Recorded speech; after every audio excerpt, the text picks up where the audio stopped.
Un diagnóstico adecuado y preciso es fundamental para el éxito del tratamiento en medicina y odontología.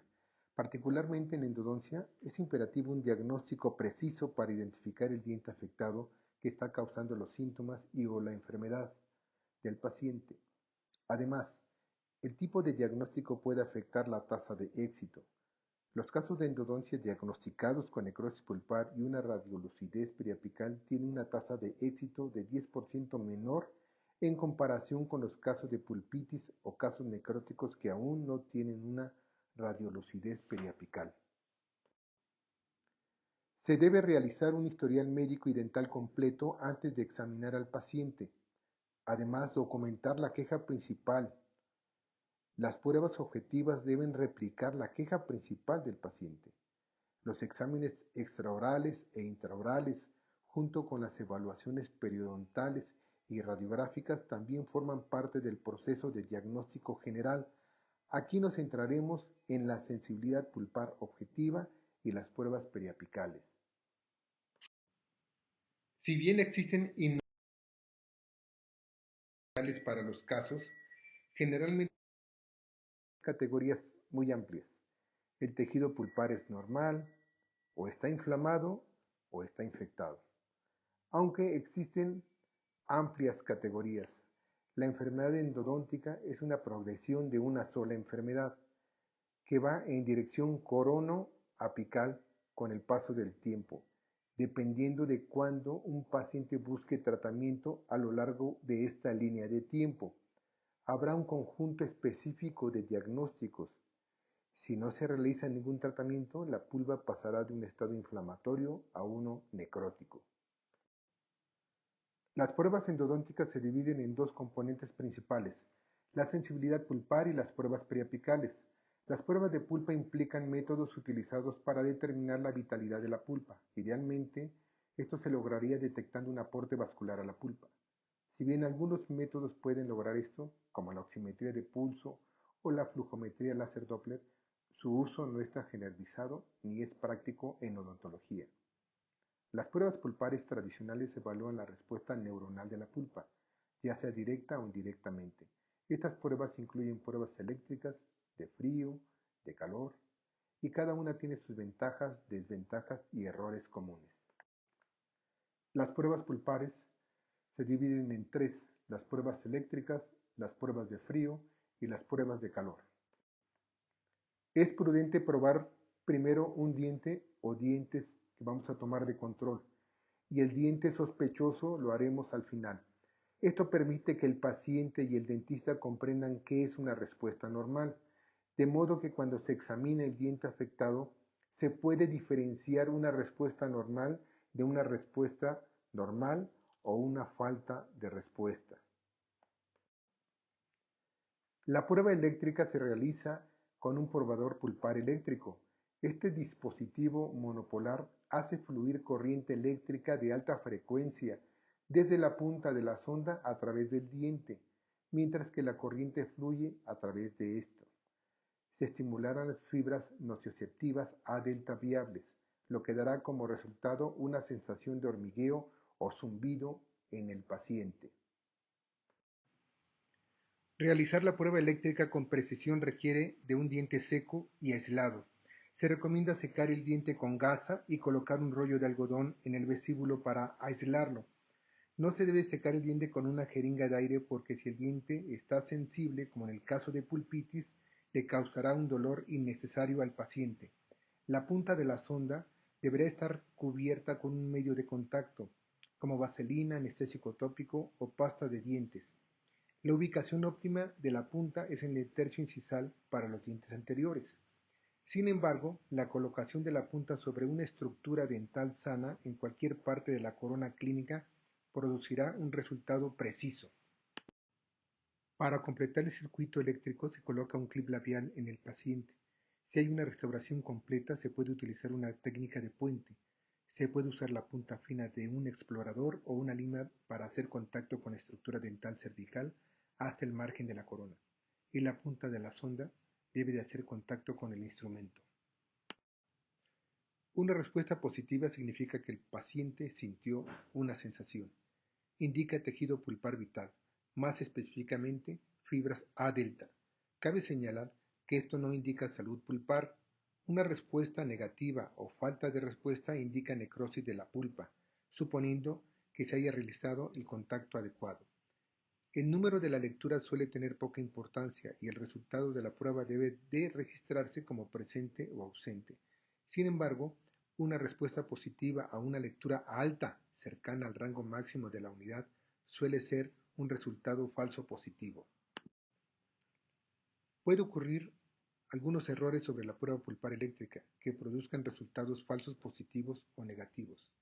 El error más común de un falso positivo es el aislamiento inadecuado del diente. La estructura dental seca que está libre de saliva es imprescindible para una lectura precisa y confiable. También debe evitarse el contacto con restauraciones de metal y tejido gingival. Un resultado falso o negativo puede ocurrir si la cavidad pulpar está extremadamente calcificada, si los dientes han sido traumatizados recientemente y en dientes con ápices inmaduros. La razón de esto último es que las fibras A delta tardan 5 años desde la erupción en desarrollarse completamente y crecer en número. La teoría hidrodinámica es aceptada como uno de los mecanismos de inducción de la respuesta pulpar dolorosa, debido a que los estímulos provocan el movimiento del fluido y para ello es necesario que la dentina esté expuesta y que los túbulos dentinarios estén abiertos y permeables a la pulpa. La prueba en frío es una de las dos pruebas térmicas. Ahora se realiza más comúnmente usando un spray refrigerante. Históricamente se ha utilizado cloruro de etilo, es decir, freón, nieve de dióxido de carbono y hielo. La prueba de frío estimula indirectamente las fibras A delta viables mediante el movimiento del líquido del túbulo dentinario de acuerdo con la teoría hidrodinámica. La temperatura fría provoca contracción o un movimiento hacia afuera del líquido del túbulo dentinario, lo que resulta en una presión negativa. Este movimiento afecta físicamente los procesos odontoblásticos de los odontoblastos, que estimulan las fibras A delta.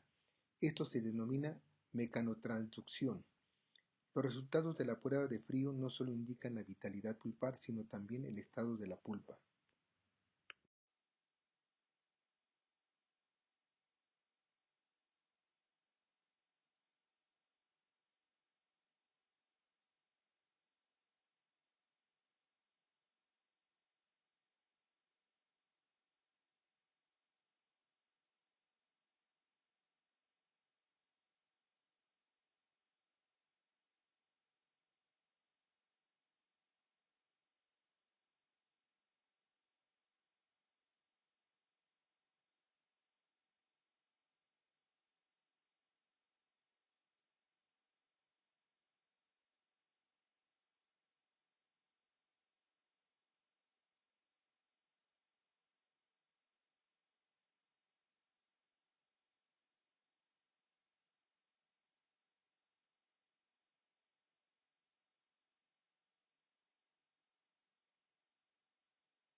Realizar correctamente la prueba de frío también implica aislar el diente. Si bien el aislamiento no es tan crítico como una prueba eléctrica, se debe limpiar la saliva, ya que esto puede aumentar la temperatura del rociado del refrigerante y puede dar lugar a una respuesta negativa falsa. Se debe indicar al paciente que dé una alerta levantando la mano, por ejemplo, solo si siente una sensación. Primero se debe de probar con un diente control para que el paciente sepa cómo se siente la sensación normal. Se debe saturar generosamente una pequeña bolita de algodón con pinzas y aplicarla al diente, en comparación con una bolita de algodón. Un hisopo de algodón tiene menos superficie y por lo tanto no transfiere adecuadamente el frío y no debe de usarse. Se debe registrar la intensidad y la duración de la respuesta. Tenga en cuenta que cualquiera que haya sido la respuesta del diente de control, aunque sea exagerada, se considera normal para este paciente.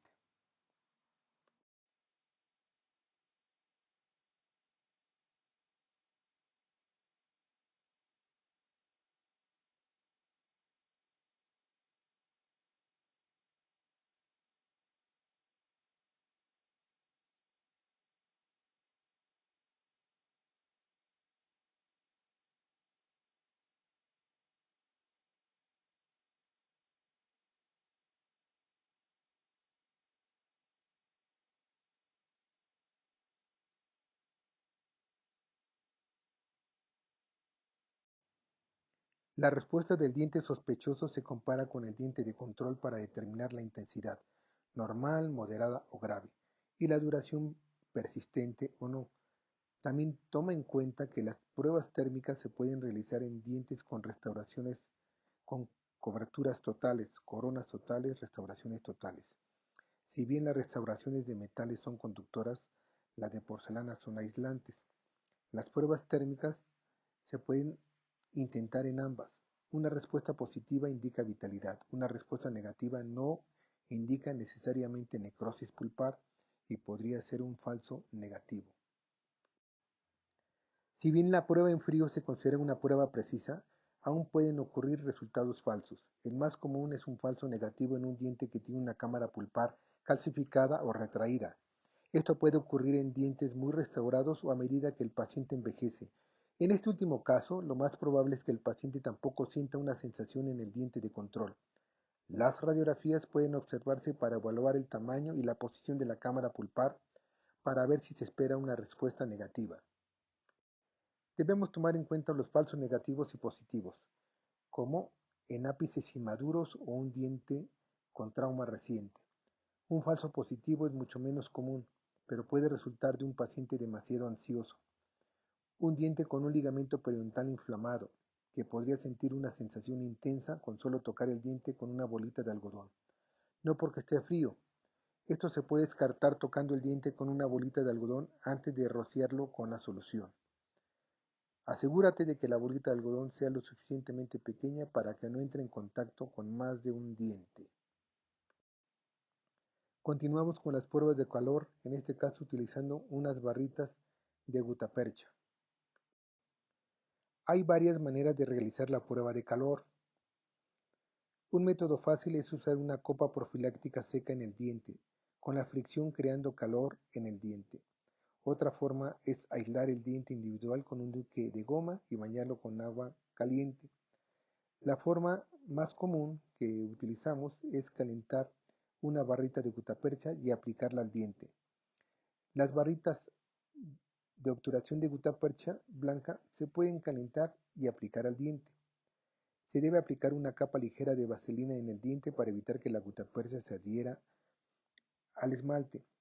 Las pruebas de calor también se pueden realizar con dispositivos de calentamiento utilizados en el método de obturación de compactación vertical en caliente, en la obturación de tratamientos de endodoncia.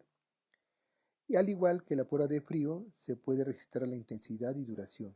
Las razones de los resultados falsos negativos y falsos positivos con la prueba de calor son similares a las de la prueba de frío, siendo una cámara pulpar calcificada o retraída la razón más común de un falso negativo. La barrita se debe de calentar no hasta que se carbonice, sino únicamente tiene que estar derretida y llevarla y aplicarla al diente. Las tres pruebas de sensibilidad pulpar tienen diferentes sensibilidades, especificidades y precisiones. Los estudios muestran que la prueba en frío es la más precisa, con un rango del 84 al 86%, seguida de cerca con la prueba eléctrica, 81 a 82%, y siendo la prueba de calor la menos precisa, 70%.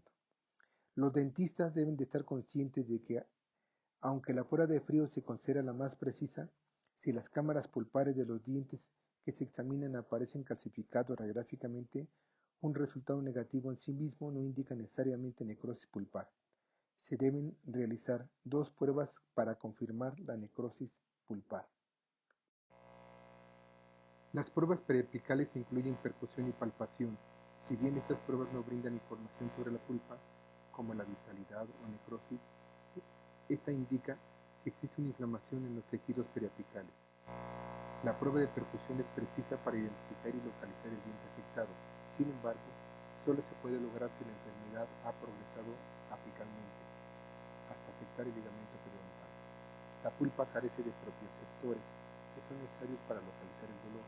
Por lo tanto, al principio del proceso de la enfermedad endodóntica, los pacientes tienen dificultad para localizar el origen del dolor.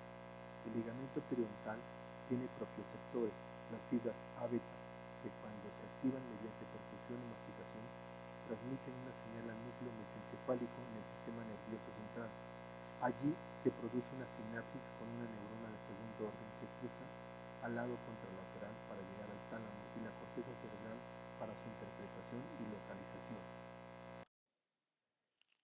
La prueba de percusión se realiza golpeando suavemente a lo largo del eje del diente con un instrumento romo. La prueba de percusión se puede realizar golpeando suavemente la superficie incisal o oclusal de los dientes. Solo necesita una fuerza suave y se debe instruir al paciente de antemano para que informe al dentista de cualquier sensibilidad o diferencia entre los dientes de control y el diente o dientes en cuestión. Una respuesta positiva, es decir, dolor, no indica en sí misma una enfermedad endodóntica. Los traumatismos dentales y la enfermedad periodontal pueden provocar sensibilidad a la percusión. La prueba de percusión debe realizarse verticalmente con el eje largo del diente, así como horizontalmente. Si el paciente tiene más sensibilidad a la percusión horizontal que a la vertical y en ausencia de otros signos o síntomas que indiquen enfermedad endodóntica, el problema puede ser de origen periodontal. La palpación, más bien, la presión digital, se usa para detectar inflamación o infección periapical. Se aplica con el dedo índice enguantado y una presión digital firme sobre la mucosa que recubre los ápices radiculares desde las caras facial, bucal y lingual. Una respuesta positiva puede dar como respuesta una inflamación, una expansión ósea o una ruptura de la placa cortical. También se debe palpar del lado contralateral para comparar. La transiluminación dental es útil para detectar fracturas, líneas de fisura y caries dentales no observadas clínicamente. El sondeo periodontal es un procedimiento que consiste en la evaluación de los tejidos periodontales y en la detección de bolsas periodontales. Eso sí existe. Con el sondeo periodontal se mide la distancia entre el margen gingival de la base del surco gingival y con estas mediciones el dentista puede diagnosticar el grado de afectación y de destrucción del tejido óseo y periodontal, es decir, de las encías y el hueso que soportan a los dientes. Hay otras pruebas que podemos utilizar, como son las pruebas de mordida, con el TOTS-LOTS. Es un instrumento de plástico que nos ayuda a hacer el contacto específicamente sobre las cúspides de los órganos dentarios haciendo presión con su antagonista. De ahí podemos determinar cualquier malestar que el paciente indique que le duele al morder o al masticar. En resumen, estas pruebas diagnósticas subjetivas junto con los síntomas subjetivos del paciente conducirán a un diagnóstico pulpar y apical. En términos diagnósticos endodónticos actuales no se han correlacionado con la condición histopatológica de la pulpa.